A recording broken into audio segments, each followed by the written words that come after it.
What's the Scoop, episode 9. Thank you for tuning in tonight. Obviously, I have been looking forward to this all week, and excuse me, there's a lot of news. No, never any shortage of news, it seems, when we do these shows. Always seems like something's just coming to the surface right as we go live, and that is once again the case today. Those who haven't seen it, about an hour ago, just came out that NBA Commissioner Adam Silver is being extended as in his current position through close to the end of the decade. We don't have exact terms on that, as we usually don't when it comes to league commissioner contracts. However, Adam Silver will not be going anywhere, as was expected. He will retain his position for at least the next several years. Silver's tenure as commissioner has been marked by a couple of major highs. A lot of people were impressed and pleased with his handling of the Donald Sterling controversy several years ago.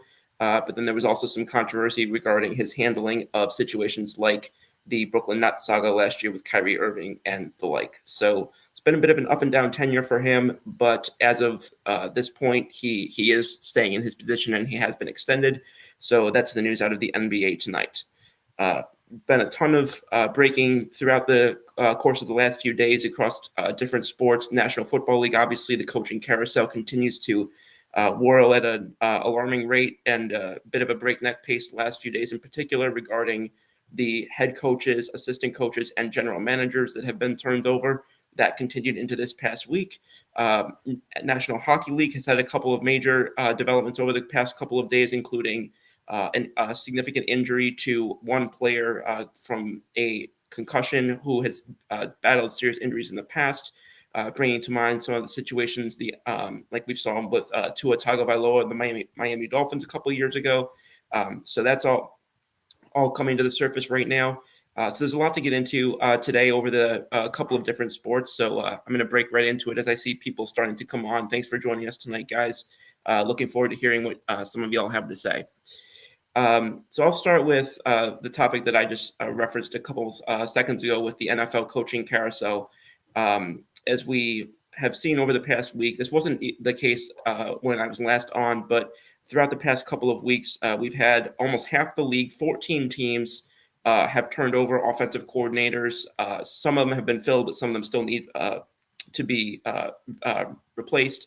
12 of those teams have needed defensive coordinators. A quarter of the league, 8 teams turned over at head coach, and 5 teams turned over at general manager. In fact, going back to the offensive coordinator, there is now no team that has a current offensive coordinator who has been in place since prior than 2022. If that tells you how quickly these jobs turn over in the NFL, no current offensive coordinator in the NFL has been employed for longer than the past 3 years. So again, a lot of these positions have already begun to be filled at head coach in particular. Only 2 of those vacancies remain, including the Washington Commanders, who have moved on from Ron Rivera after several years, and then the Seattle Seahawks with their surprise move to fire longtime head coach Pete Carroll. There's a little more clarity as of right now from what I've heard on, it seems like at least, from the Washington side. Now, the fact that both of those, and I know this is not an original thought, but the fact that both of those teams, Washington and Seattle, have dragged it out this long suggests to me that they're waiting on somebody from currently still in the playoff race. Because again, those coaches, there's different rules for coaches who are still in the NFL playoff race in terms of when they can be interviewed, how they can be interviewed. There are some coaches who were able to be interviewed, but only virtually. And then a lot of these executives want to get face-to-face with you. So some of those things have been holding up a couple of those coaching searches. Most of the traction around the Washington coaching search in particular continues to surround Lions offensive coordinator Ben Johnson. He seems to be the favorite for the job at this point, which makes a lot of sense as to why that's been slowed, because obviously the Detroit Lions have been fixated on being able to prepare for their game tomorrow against the San Francisco 49ers. Carson, good luck to your Lions, by the way. I hope they absolutely annihilate the San Francisco team, but we'll see how that goes. It's going to be a couple of hopefully very good games tomorrow between San Francisco and Detroit, and then between Baltimore and Kansas City. So that seems to be where things are headed on the Washington side. On Seattle, I think a lot of people immediately connected the dots between the head coaching vacancy there, and former defensive coordinator and current defensive coordinator in Dallas, Dan Quinn. But which understandable. There's obviously a lot of connections to be drawn there, but it does not sound at this point like that's a foregone conclusion. I know that they've had interest and have been doing a lot of background on Ejiro Evero, who was defensive up and comer over the past few years. Been the defensive coordinator for the Carolina Panthers most recently. Giants offensive coordinator Mike Kafka, who was actually a former quarterback of my favorite team, the Philadelphia Eagles. And then there was just a report that came out today that says keep an eye on defensive coach for the Baltimore Ravens, Mike McDonald, potentially being a fit there as well. So seems to be a little bit less. And obviously, there's not really clarity with either position, but it seems like there's more traction on the Washington side than there is currently on Seattle's end. The coaches that have already the teams rather that have already had their new head coaches come in. Carolina Panthers this week agreed to terms with Dave Canales, who is the offensive coordinator for the Buccaneers. Just saw a massive overachievement season from what people believed would happen under Baker Mayfield after the retirement of Tom Brady, seemingly for good this time after he retired and then came back. Las Vegas Raiders was far less surprising, giving their job to Antonio Pierce. There was a lot of questioning as to whether this would be another thing that was overthought by the front office with Mark Davis and company as to, will they still be fixated on bringing in this big name or the splashy hire or whatnot? They didn't. They went with the guy that the locker room had bought into, and Antonio Pierce with his 5-4 record coming off the end of the season. So I was happy to see that. I think that they really missed by not following that with Rich Bisaccia and going the Josh McDaniels route. So I'm glad they didn't make us the same mistake twice, and they settled on Antonio Pierce here. LA Chargers, this one I think wasn't necessarily a foregone conclusion, but I think it was probably the quote unquote easiest to predict that Jim Harbaugh seemed like he was destined to end up here as the LA Chargers head coach. He had it that finalized a couple of days ago. And that obviously the media spin surrounding that has obviously been enormous. Everyone's talking about the fantastic record of Jim Harbaugh, both at the college and the NFL level. And New England Patriots, I think we talked about Jared Mayo on the last show. I won't get into that too much. The Tennessee Titans hired Brian Callahan, the O coordinator from the Bengals. So all of those have already been either made official or will be made official very soon. So that being said, diving into some of what's going on the next couple of days, gone on at the last couple of days at the assistant level, teams like Philadelphia, as one team that I know we talked about on last week.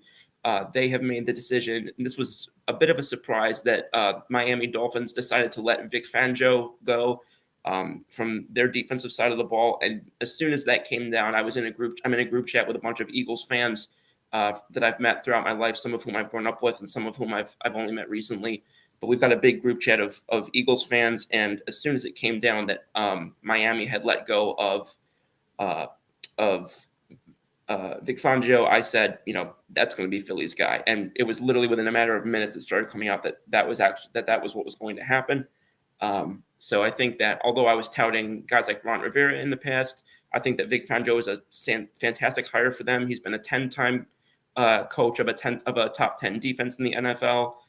He brings a lot of knowledge, a lot of experience, obviously, but he also brings, I think, a pretty serious and buttoned up attitude to approaching not just defense, but coaching in general, which sounds like it could be used in that locker room from some of what we've heard trickle out over the past couple of months about reports that potentially things could be a little bit wonky with regard to culture in that locker room. So I think that was a solid hire. They haven't hired an offensive coordinator yet, but the three names that have come out so far are former Cardinals head coach Cliff Kingsbury, current offensive coordinator for the quarterback coach for the Texans, Jarrett Johnson, and then Kellen Moore, who was a longtime coach for the Cowboys and is now currently on the offensive side of the ball for the Chargers. But there's a lot of expectation that he'll be moved on from because of the transition into the new Harbaugh regime. So not 100% sure on, I don't have a strong opinion one way or the other on the offensive side of the ball there for Philadelphia. I think that Kingsbury has a strong connection to some of the offensive tendencies that Jalen Hurts does particularly well and what he's particularly successful in. So I could see that being a good fit. However, I know that his scheme tends to be kind of one-sided at times and can put additional pressure on different sides of the different positional groups. So, I can understand people's trepidation there. The one name that I brought up, and I got absolutely blasted for this when I brought this up among Eagles people this past week, but I do stand by believing that it's a legitimate fit. There's been reports that former Eagles coach and current UCLA Bruins head coach Chip Kelly is looking to make it back as an offensive coordinator. He, whether people want to admit it or not, he fits Jalen Hurts and his strengths. If you want to play to his strengths, which I think makes a lot of sense, and I think is the intelligent thing to do, he fits that like a glove. And if you look back to, whatever it was 10 years ago now, when Philadelphia, before they got Carson Wentz, when Philadelphia was looking to make a change at quarterback, when they had, they went from Vic, they had Sanchez, they had Sam Bradford there for a little bit of time. When they were going through that sort of mini sort of streak of turnover there, one of the guys that got a lot of connection was in 2015 was quarterback Marcus Mariota, who ended up going number 2 to the Tennessee Titans. There was a lot of speculation that Philly would do whatever they could to move up to number 2. And although that didn't end up panning out, Marcus Mariota is, of course, now the backup quarterback in Philadelphia as well. He played for Chip Kelly in Oregon with the Oregon Ducks in college. So that is a fit that I think is not getting a lot talked about, and I think it's being really dismissed by people who are either Eagles fans who remember how things ended sourly for Chip Kelly in Philadelphia and vice versa. But I do think it's something worth considering. If you really want to go into the mindset of we want to put the best people in the best positions for these guys to succeed, I think that that's something you can't rule out, and that is a call that I would make. But so we'll see what happens. And again, I've heard nothing that says that is a connection that's potentially something that could happen. That is my own personal speculation and something that I would do, or at least something that I would explore doing. So coming off of that, I'm going to kick over now to we'll talk about coaching changes. There was a coaching change that caught a lot of people, including myself, by surprise in the NBA a couple days ago when Adrian Griffin, in spite of being one of the top couple of teams in the NBA this year at 30-13 with Milwaukee, he was let go. And the organization has brought in over the last couple of days, I'm not sure if it's official yet, but I know it's going to be. They brought in longtime Clippers and Celtics, and now most recently 76ers coach Doc Rivers. Doc Rivers has always been somebody who, people obviously gave him a lot of credit for the success he had for a period of time in Boston, but over his past couple of stints with LA and Philadelphia, he's kind of had that reputation of not being able to win the big game, had the reputation that he's, a coach that players like, but maybe not a coach that's able to get always the most out of the talent that he has. So this was a move that a lot of people immediately, including myself, started speculating was obviously not related to on-court production, because again, he was 17 games over 500 this year, but more related to something that was going on off the court, in the locker room, however you want to put it.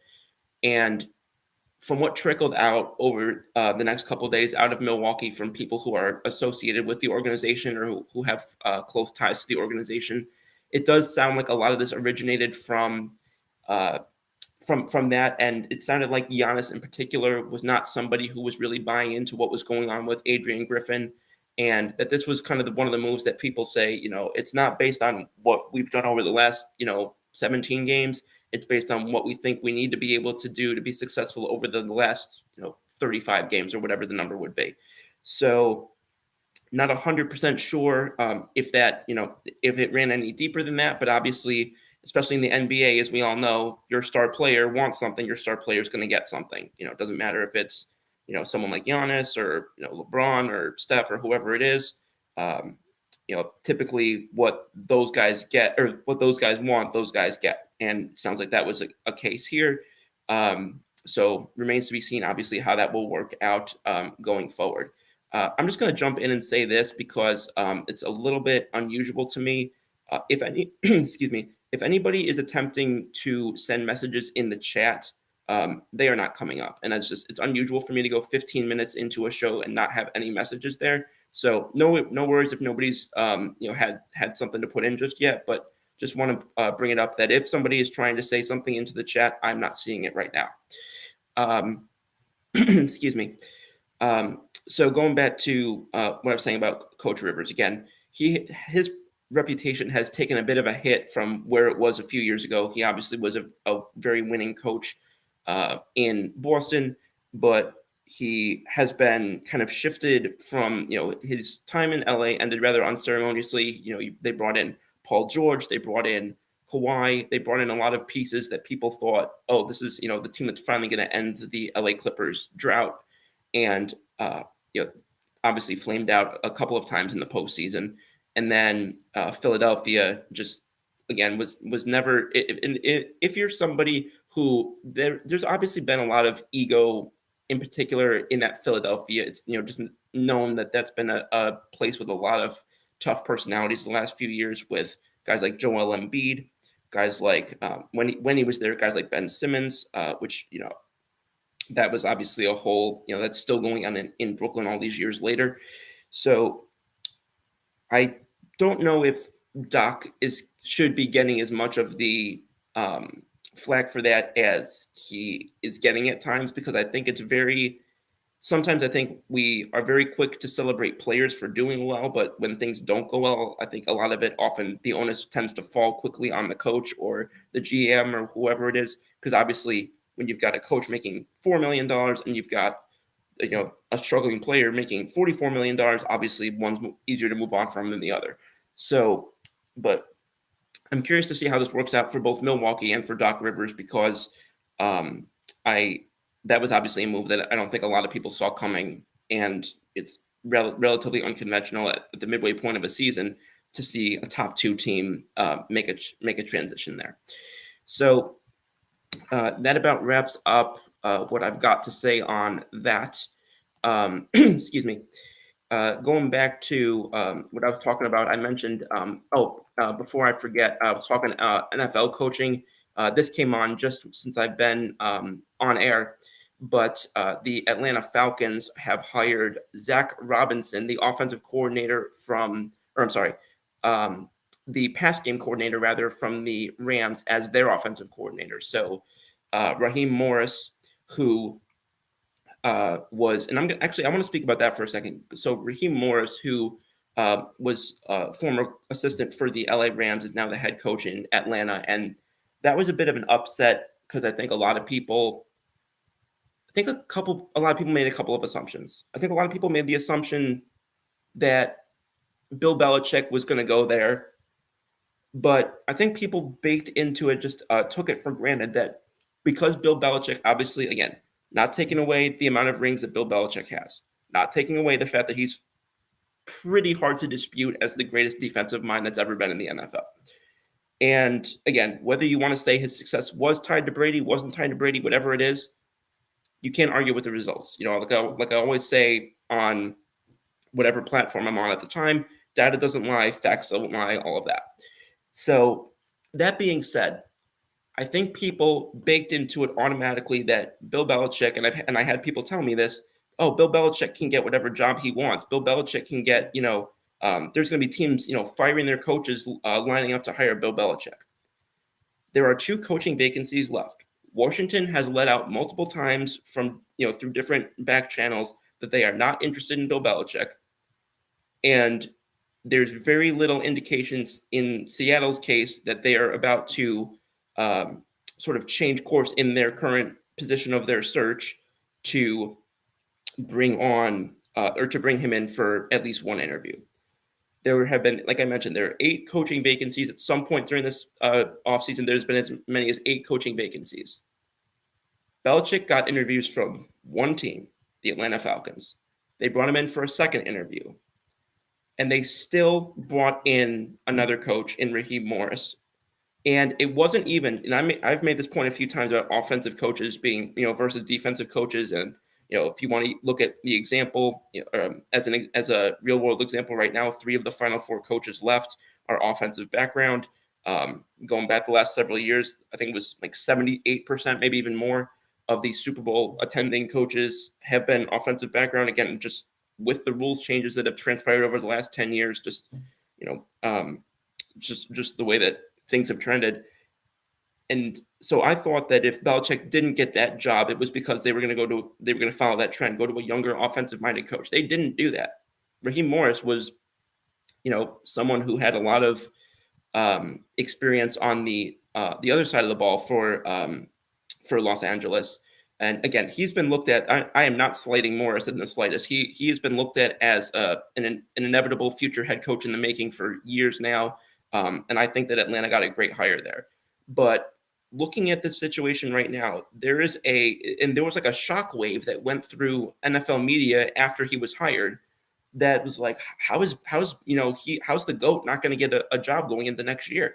And it doesn't shock me. It probably won't surprise anybody that I say this. It doesn't shock me to the extent that it shocked a lot of other people. We look at the last couple of years. Well, first of all, we also don't know in the Atlanta meetings what Bill Belichick's requests are, because obviously he had full personnel control. He was basically the de facto GM and head coach in New England. So we don't know how much control he asked for in Atlanta. Maybe he was trying to wrestle some personnel power away from Terry Fontenot. Maybe he wanted more input on draft than they wanted to give him. We don't know that. And I don't know that we'll ever know that.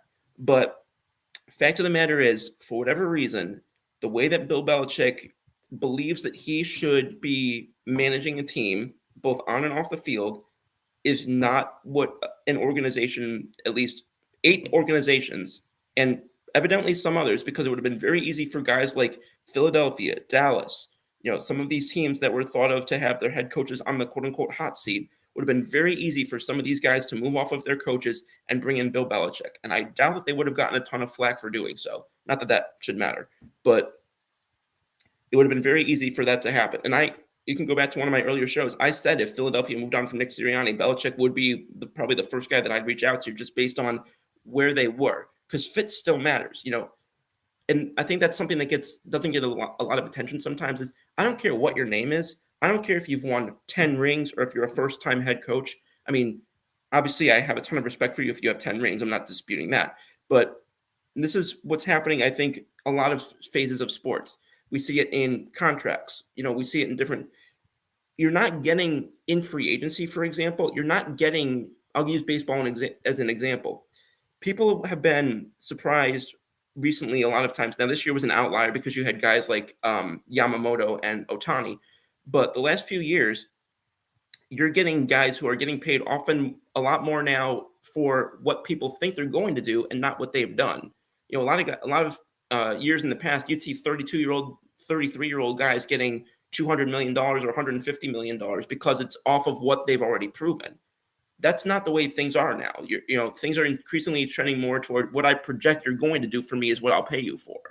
And that's where the whole, data science, analytics, all of that comes in. So, and I'm not going to beat that dead horse right now. That's for another show. But the fact is, just looking at where you're at right now with Belichick, if he wasn't willing to take some of those steps back, his offensive scheming, his offensive drafting, bringing in guys, whether it was quarterback, whether it was decisions that he made about tight ends or receivers or offensive line, again, not disputing his GOAT status as defensive head coach. These have been atrocious decisions that have pretty much single-handedly, again, I'm not saying Tom Brady leaving wasn't a massive hurt to the organization, but he sure as hell is not helping the situation with some of the guys that he's bringing in. He's not bringing in receivers that are, deep threat, speed, big play type of guys. His ability to develop a line that is, somewhat helpful. Again, I'm not a Mac Jones fan on or off the field, and it sounds like some of his personality is probably clashing like oil and water with Bill Belichick, which obviously that's not going to help the situation. But and again, you and Belichick, his response a couple years ago when his offenses were going down the tubes, he brings in Matt Patricia and Joe Judge, neither of whom had a strong offensive background, and they both were uh, what would be the word, empowered, I guess, as coordinators in positions that they just did not fit from their background. But Belichick, and I don't know if it was an ego thing. I don't know if it was I know you, so I'm going to, because Belichick is very clear. He likes people that he knows. It's a lot of New England turnover recently. In fact, as soon as he got that second interview with Atlanta, the first name that you heard about potentially being an offensive coordinator was Josh McDaniels. And that he was obviously the offensive coordinator not once but twice under Belichick in New England. So I don't know if it's an ego thing. I don't know if it's a comfort thing. He just wants to keep guys that he knows close to him and figures he'll figure it out. But the fact is, and I'm seeing sort of what I always criticize Dallas for, which is this sort of not necessarily nepotism, but this unwillingness to go beyond what you believe and what you think you know, and unwillingness to consider a lot from the outside because you have this belief that your way, the Patriot way, as they call it, the Patriot way has been dead for at least 5 or 6 years, and people were saying, oh, Belichick will figure it out and one thing or another. He's been getting worse, and it's you look at the division now. Aaron Rodgers is now in New York. He's going to be healthy for at least 1 year. Josh Allen, as much as he drives me crazy at times, Josh Allen is an extremely talented quarterback, and I think that Sean McDermott, if he doesn't get the most out of that team this year, somebody else is going to come in and do it. And then, of course, Miami Dolphins just had a great year for under Tua and Mike McDaniel, and the impressive roster that they've got there, albeit to disappointing results at the end of the year. So that division, I think it's very legitimate that over the next 4 or 5 years, they can be a consistent bottom dweller. And it's hard for me to see a path out of that when I know that it's very easy. Again, I'm obviously somebody who uses, numbers and schematics and whatnot a lot more than I use what they call the quote unquote eye test. But even if you use the eye test, you can tell that these guys are leaps and bounds above where Mac Jones is. And what I'll be curious about going into this offseason, now that they brought in Jared Mayo, is I'll be curious if they go in not only a different direction at quarterback, but if they do, what direction they go in. Will they go in a direction toward, just, going for that young quarterback at number 3, which I think makes a lot of sense, or number 2 or 3. I can't remember exactly which one they have. But going for a quarterback at that position, which presumably would be Drake May, because everyone assumes that Caleb Williams will go number 1 overall, whether that's for the Bears or a team that trades up to number 1. But if they don't do that, or if for some reason they miss out on the top 2 guys, I'm curious, do they then try and bring in a guy like a Russell Wilson, who's expected to be let go of by Denver? Or do they try and find and just go for somebody later in the draft? Because there's still a lot of very good quarterback prospects in the draft after Williams in May. There's a lot of people that are high on Penix, a lot of people that are high on Bo Nix. I'm struggling to remember the other guy's name and that is consistently in the top 5. But I think that there's just a lot to unpack there under Bill Belichick and how this unfolded in New England, but also why he didn't have guys, and Tom Brady. I mean, we talk about the whole Belichick versus Brady thing and like who was more responsible for the winning in one thing or another. But I mean, even look at him, Bill Belichick. Tom Brady. I think it was 4 or 5 years ago, whenever it was that he hit free agency, and made his announcement that I'm not going back to New England. It was the LA Chargers, the Tampa Bay Buccaneers. I can't remember how serious the Raiders were. And then there's reports that there was some interest from the Miami Dolphins. So at most, there was 4 teams who were interested in the greatest quarterback of all time, arguably, at the most important position, arguably, in American sports. So there's this. Now, obviously, it worked out for Tampa because obviously they won a Super Bowl.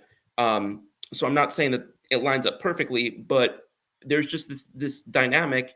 And there was a quote that came out last week that I can't remember, I think it was Amendola who said it. Maybe it was either Amendola or Edelman, but he said something along the lines of like, I I played for Tom Brady, even though Bill Belichick was my coach, something like that. That it just implied that he didn't have the relationship with Belichick. It sounds like pretty much nobody had the relationship with Belichick that that he had with Tom Brady. And again, we know that Bill Belichick's a bit of a standoff, kind of very authoritative, militaristic guy, and a lot of the more traditional fans who like look back like 40 or 50 years or 30 years, and they're like, that's what won, for this team or that team, was that sort of, I'm gung-ho type of coach that's like, I'm the authority and you're, the guys who play for me. And but again, just in this day and age, a lot of the coaches that are having the more success are not really approaching it with that style. And if they are, it's mixed in with a lot of this other stuff that makes it easier to relate to the players. If thinking back to across sports, Major League Baseball a few years ago with the Yankees and firing Joe Girardi, who had been there for 10 years, won a World Series title. That was one thing that they, you had players like Mark Teixeira, their longtime first baseman. You had players like, I think there was another player from that period of time. I don't remember exactly who it was, but there were players coming out and basically saying that, this is what Girardi's downfall was, his inability to connect to some of the younger players. And whether you agree with it or not, that that's becoming a bit more of a factor now, it is. And it's, goes back to what I say about the defense versus offense minded coach thing. I'm not, you obviously can win as a defensive head coach in Baltimore, but Baltimore's got the freaking MVP favorite in Lamar Jackson at quarterback. If I'm looking at a team that has a defensive head coach, I mean, we just saw what happened to Mike Vrabel. Mike Vrabel was considered a top, 5, 6, 7 head coach in the league, and he was knocked out in Tennessee because the quarterback production wasn't there. So you have to have the right balance if you're not going to go with a head coach where that's his background. And I think that Baltimore obviously has that balance with John Harbaugh in there and Lamar Jackson being the freak of nature that he is. But if you're not going to find that, then you're going to have more challenges. And I think that's just another example of how you don't have to like the situations that are happening, or you can be, you can respect the way history has been. But like, even if you look at the statistics, I mean, right now 58% completion percentage and throwing more interceptions than touchdowns, you're out on your ass. That was what Joe Namath was able to win a Super Bowl with, and win MVP, or win consistent awards and have winning seasons with for the Jets a couple decades ago. And that's not even going to keep you on a roster these days, or at least not going to keep you as a number 1 QB, maybe a number 3 at best. But that's just so it's a shift that I think either people weren't acknowledging as much, or they were acknowledging it, but it's hitting them at a different level now because the name associated with the representation and the manifestation thereof is such a magnanimous name in Bill Belichick. And there's a lot of respect to coaches like Pete Carroll and Mike Vrabel, because there's a lot of very good coaches who lost their jobs the past couple of weeks. But obviously, it's just Bill Belichick's obviously the one who's going to get a lot of the attention. So again, I don't know what's going to happen for him. There was a lot of talk that guys like, again, McCarthy and Sirianni, those two names I'll keep coming back to, are going on the hot seat.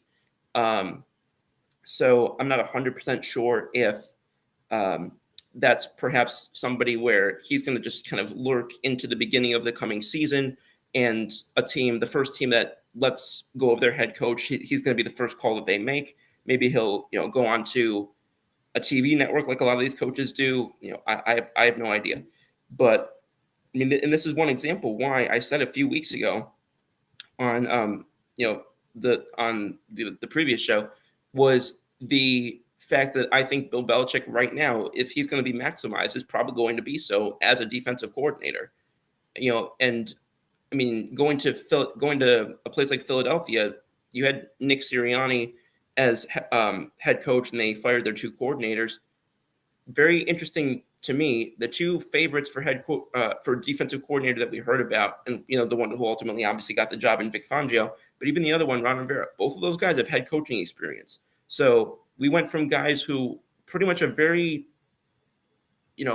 as Joey Clams likes to say, a very wet behind the ears staff, go from somebody who had a lot of inexperience, and now he's got somebody right there who could be very helpful to him as a defensive coordinator who has had coaching experience. But that also means, as another example, I said a couple of weeks ago, Philadelphia is not going to F around if they think that they have to make a replacement and do it quickly. I think that's one example right there. Is they've got a guy now who's got head coaching experience. So if they need to have an interim there who they think, okay, this guy at least has experience of coaching winning football teams and has head coaching experience, even if it's not the brightest part of his resume, I think that that's something to be said there as well. But so my question is, do some of these, one of these younger coaches, maybe not this year, but in the next year or so, is that what happens? Does he end up going on to a staff of a younger coach, and then potentially, if that team were to need to make a move, he could, go for the Shula record, taking over as the coach from there? Because there's plenty of precedent for interim coaches getting their long-term jobs, and I think anybody, if he came in as one, I think anybody would imagine that he'd be a heavy favorite to do so. So again, that was talked a little bit more on that than I anticipated, but that was I think that sums up where I'm at on that.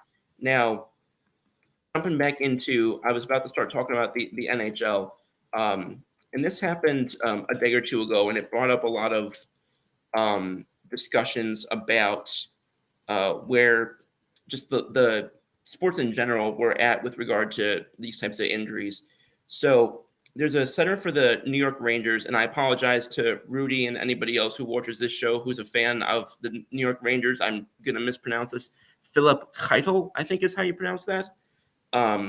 But he had a fall on the ice during an optional practice. He was not tended to right away. He was not noticed right away from what I heard. Teammates, there was a couple of teammates of his that helped him off, but was reported pretty quickly that there was some not good news about having a setback related to having had multiple close head injuries throughout his career. So, and that's going to always bring back the question, I think, of what's the whole risk versus, these players obviously are going to, whether it's because they actually want to or it's because they don't want to let down their teammates. These players are often going to say, no, I want to play. No, I want to play. But I mean, there's been an extended period of time over the last couple of years, or extended amount of times over the last couple of years, where, we've seen these players. I mean, there's been arguments in baseball, and they did it a little bit, but there's been arguments in baseball for different style helmets. There's been arguments for, some of the helmets that they use in exhibition in the NFL, like why don't they use those full time? So there's obviously a couple different, and I'll talk more about this next week once more comes out about this. But obviously not a good situation going on for the New York Rangers and Keitel, and obviously praying that he will, for his personal safety, be best possible care and recovery that he can have. But he had been out already since the beginning of November, so probably not expecting that he's going to be somebody that they're going to be looking at getting back from a hockey standpoint anytime soon. But obviously, the discourse right now is and should be a lot more on his long-term health because of the nature of which these concussions can happen, but also, even if it's not an additional concussion, the way that certain contact and certain just movements or one thing or another that can happen to you from a physical level, regardless of how serious and how impactful their direct contact is, can aggravate components of previous head injuries that had already occurred. So my hope is that this will be taken seriously, and this will be taken in a very detailed level, more than it appeared some of the recent ones had been in other sports, because I think that was one thing that had a lot of fans fed up, including myself. So I will bring up more on that next week. when I have more information on that and when more comes out, because obviously when you have something like this being speculated, there's not a lot of information that's going to come out until there's more solidified details behind it. So we'll see how that goes over the next few days. Going back to another part of the NHL, the Philadelphia Flyers came to an agreement with one of their franchise players in Owen Tippett. Has an 8-year deal, $49.6 million, which is it's really funny to me to read some of these contracts in NHL because there's just a vast disparity from the contracts that I see in like football and baseball. Because in football, you typically don't see contracts that go up to that duration of 8 years, but you also see a lot more money per year for the most part. Like this almost reads more like a coaching contract to me than anything. And then in baseball, you sometimes see those longer contracts, but again, similarly, the average annual value is not for a star player is not usually, if I did this correctly in my head, $8.2 million. I did not. Roughly about $6.1 million. So I think that it's just interesting to see the disparity there between the different, and obviously NHL has historically been kind of the fourth of the big four leagues. I think read recently that baseball's kind of fallen behind it a little bit, which is disappointing to me as somebody who's grown up a baseball fan. But I think that also this past year, baseball had a big bounce back year with some of the rule changes they made and some of the things that they did to bring in more fans, especially more younger fans. I had done a project several years ago about sort of the average age of fans attending games, and baseball's was like 58, I think, or 59, and was drastically higher than some of the other, which again, baseball is very loyal to tradition and loyal to history and, Americana and things like that. And those are things that I love about it, but also you have to also go to where the broadness of your audience is. So I think that, and again, it ties into some of that broader thought of what I talked about earlier is, whether you like, whether people are happy about it or not thrilled about it, ultimately, as we all know, it's about, the money and about going where the market is. And this is where the market is right now. So, but again, the Flyers, as I was saying, brought in Owen Tippett, and deal will kick in beginning next year. He's been able to, excuse me, he's been able to have what looks like he's on pace to be a career year. He's a wing player. He's 24 years old, just 1 year older than me. 1 year older than me, and the guy's making $50 million playing hockey. So I'm excited as a Flyers fan to see how that goes. Speaking of the Flyers, another topic that I'm going to bring up because I was talking about coaches. Flyers coach John Tortorella might be my favorite coach that has been like the main head coach for any of my favorite teams growing up.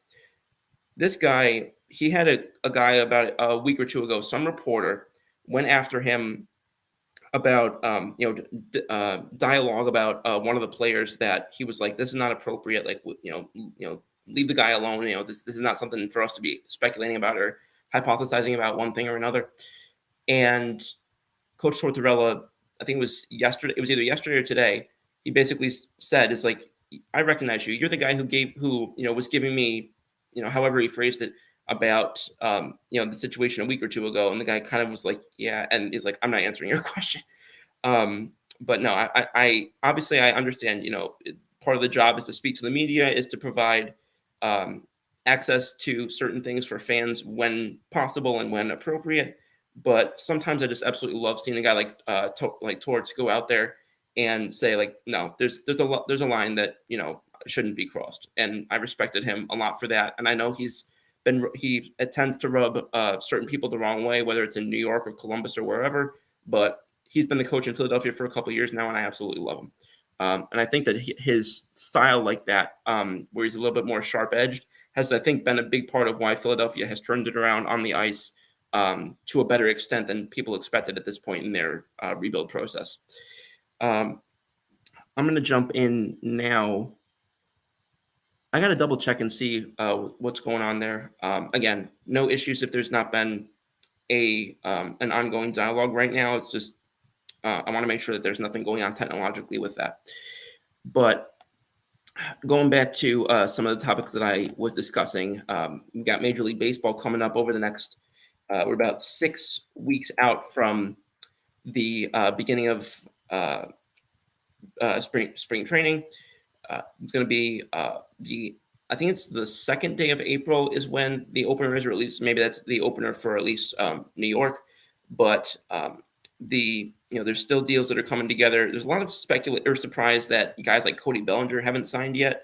Everything that I've heard is he's still expected to go back to the Chicago Cubs, but again, there was that split as to whether teams wanted him as an outfielder, whether they wanted him at first base, which was kind of his sort of main position back in LA for a period of time. But the last couple of weeks, I've been touting a guy named Hector Neris from the Astros, which I know a longtime watcher and friend of the show, Jody Moncrief, I know was really hoping that his Astros would bring back Hector Neris. That is not going to be the case. Hector Neris agreed today with the Chicago Cubs. He'll be going to the north side and pitching out of the bullpen there for new Cubs manager Craig Counsell, who went across the division there. So that was one of the notable moves that happened in the past week. Joey Gallo, former Yankee, former Texas Ranger, former LA Dodgers, jumped around a little bit, is now going to the Washington Nationals. He's on a 1-year deal, and the deal is going to be for $5 million, can make up to another $1 million, depending on his performance. And I also, again, I know that I'm not the only fan who believes this, but I would really like to see. I talked earlier about how the trend regarding contracts has just shifted from being paid for what you've done to being paid for what you're projected to do. I wish that in a good number of cases would be more connected with performance bonuses and kind of done in where, if you make this amount of money, and I know that other people have obviously said this, have if you're a starting pitcher, you get a certain amount of money if you get to 180 innings or 200 innings. If you get to 250 strikeouts, a certain amount of money. So I wish there was obviously an organization like the MLBPA is obviously not going to go for that, understandably so. When you've got record profits coming in for these owners, it's going to be hard to sell that to a bunch of players who are the ones out there playing 160 games. I don't know if anybody's heard about this, but the last couple of days, there was comments that came out. There was a bit of I don't know if I would call it a dispute, but there was certainly an intense dialogue going on involving former relief pitcher Jonathan Papelbon and longtime MLB third baseman Anthony Rendon, who played for the Nationals and then played for the LA Angels or the Anaheim Angels, whatever you want to call them. And there was basically a dialogue where Rendon had essentially said, we don't want to be playing as many games as we're playing. And he publicly said this pretty much, that, we are playing too many games, et cetera, et cetera. And Papelbon fired back, because he's Jonathan Papelbon. Of course, he's going to fire back with, you're playing Major League, you're getting paid 8 figures to play Major League Baseball, and you're complaining about the number of games that you're playing. So I think that ignited an interesting discussion about, I can see why there is some argument, because I do think that there's some times where if you're playing 20 games in a 21-day stretch, I can see how, some players might argue with that. But, it's baseball season has shifted so many times in terms of number of games regarding, it was at 144, then went to 154, now it's at 162. And then, of course, it can go up into the 180s depending on how you do in the postseason. So my personal take on it is I do sort of agree a little bit more with Jonathan Papelbon, not necessarily on the substance of, I don't think that the league should consider potentially a shorter schedule. I can see the argument for cutting it back maybe to 154 or something like that.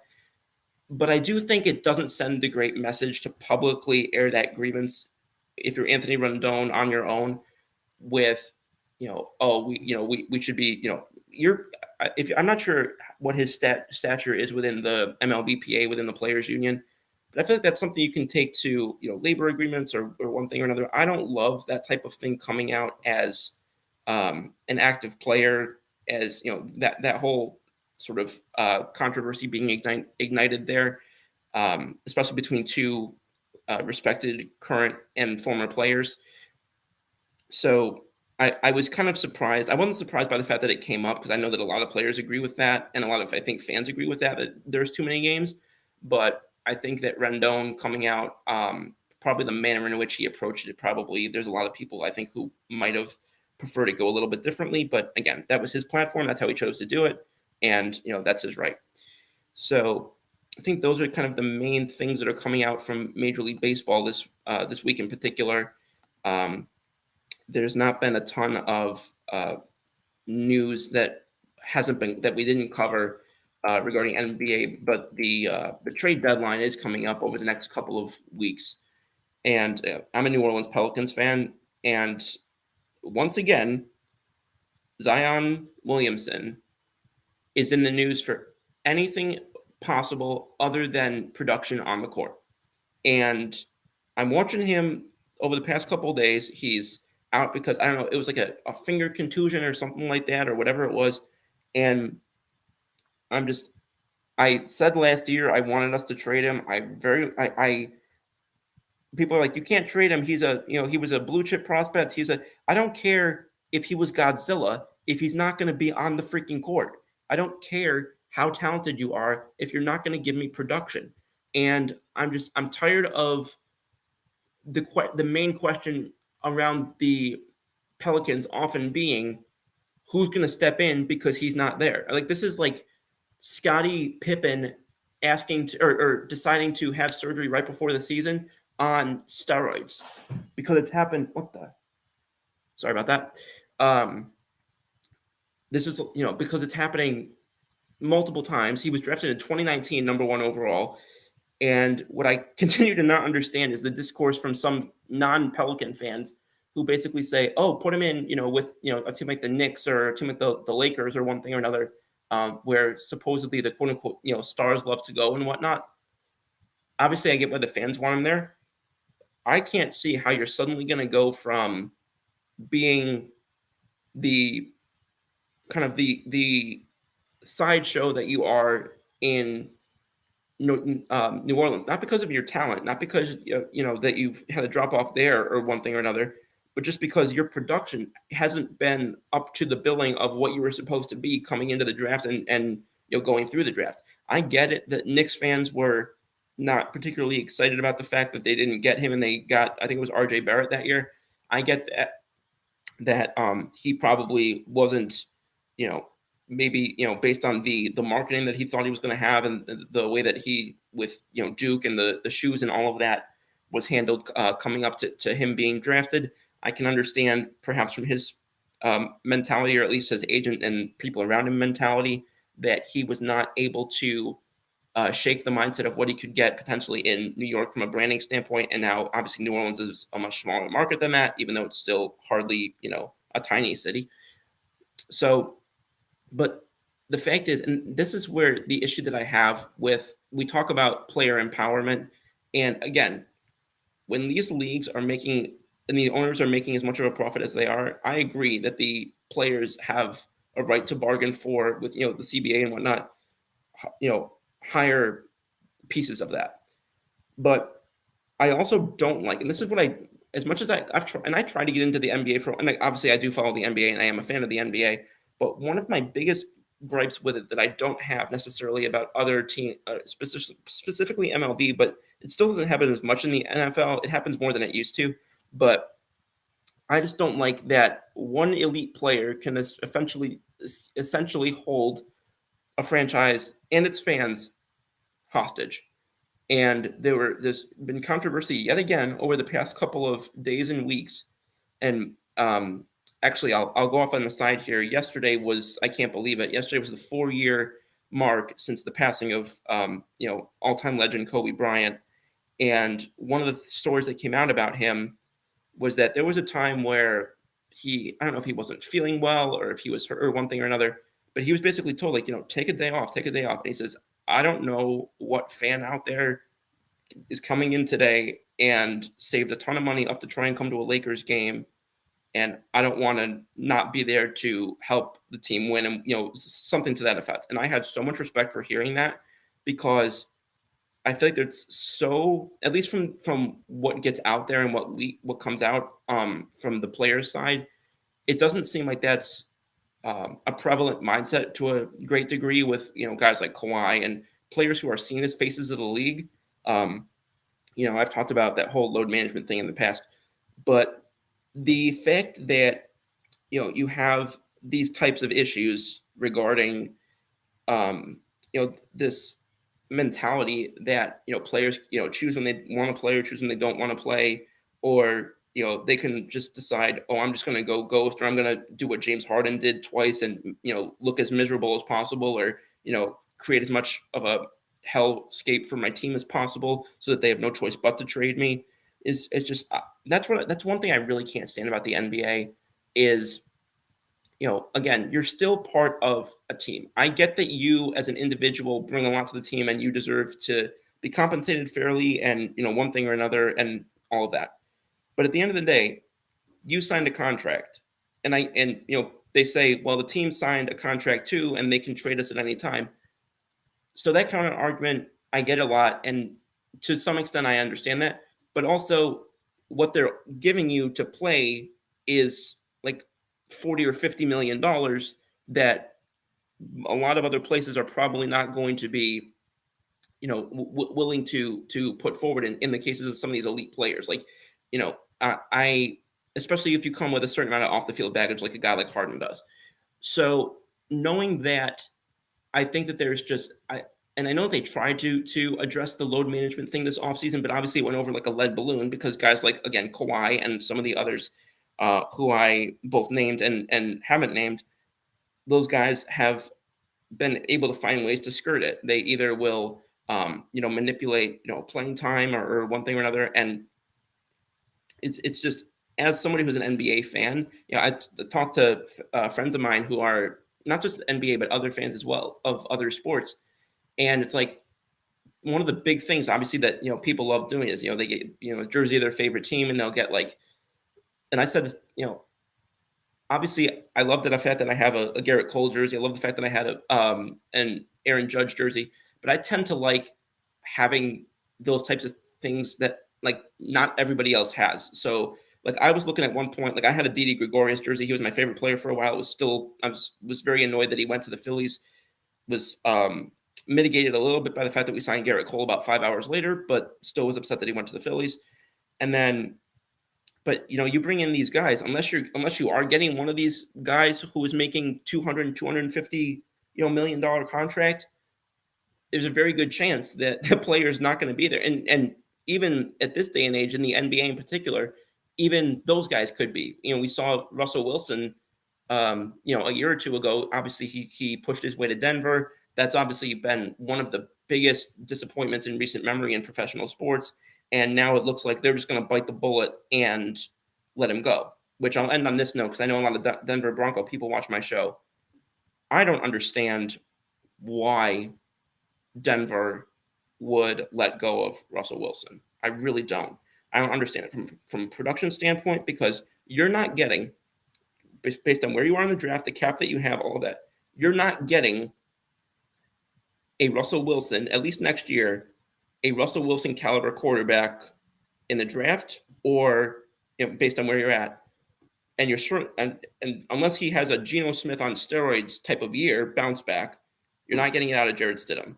So you're going to pay essentially a ton of dead money that's not going to do anything to help your team, for this guy not to play for you, and for you arguably to take a significant hit at talent and production at quarterback, for this guy to go somewhere else and have a good chance at rebounding, because I'm sure he didn't suddenly turn into a pumpkin over the past 2 years.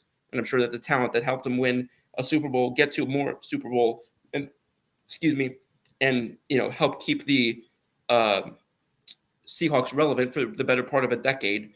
I know that they had the Legion of Boom, but again, obviously, Russell Wilson deserves a good amount of credit for their success still. I don't understand. And frankly, if I were given by either of them, if I were given an ultimatum, Sean Payton versus Russell Wilson, I'm telling Sean Payton that he's going.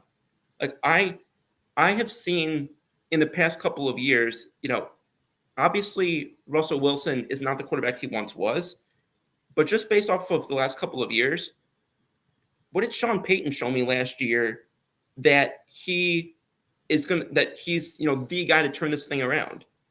I know that Russell Wilson hasn't shown it in Denver, but he at least looked like a productive and above average quarterback toward the end of his time in Seattle. Sean Payton has not done a thing in the past year in Denver to show me that he's a particular net positive. And in a lot of ways, he's shown me things that make me believe that he's the opposite. He's had, there's been, run-ins. There's been clearly some ego, hurt ego, and conflict with that off the field regarding certain players. I know that it's clear that he and Russ did not have a great connection. Which my question for Payton would then be: you knew his contract situation coming in. He's been there longer than you have. What the hell did you take the job in Denver for if you didn't want him as your quarterback or if you didn't want him there? Like, unless you are learning something significant about him now that you didn't know, which if you watched a ton of tape on him, if you met with him, in your, I'm sure that he was, spoken to, I'm sure that he didn't speak to him for the first time, on August 1st. All of this, I don't understand how Sean Payton expected this to go and how, like, what he thought the future quarterback was going to be. It was going to be Russ, especially after the amount that they gave up for him. Now, again, I know that the Waltons have, money coming out of every orifice and, have money to burn, but, still from just a business perspective, you're not going to eat that much money for a guy not to play for you when there's a very realistic chance that he can rebound and be at least very good somewhere else. And you have no clear idea as to what's going to happen going forward for your team at quarterback. So I have buku questions for Sean Payton on his handling of that. And again, if it came down to one of the two, I'm showing Sean Payton the door and I'm rolling my dice with Russell Wilson. Went over a little bit there. Again, I'm not 100% sure what was going on with the log tonight, but I will look into that because I hope that wasn't something on the end of the software here. But for the people I did see come in, I saw a lot of people tuning in tonight. It was one of the more active viewership nights that I've had. So again, thank you all so much. Exciting day in the NFL tomorrow for the two big games, Lions versus 49ers and Chiefs versus Ravens. So there's going to be hopefully a lot of exciting football tomorrow. Hopefully we'll end the non-Super Bowl portion of the season off on a fun note. I know a lot of people are going to be pulling for the underdog Lions, and I'm going to be one of them.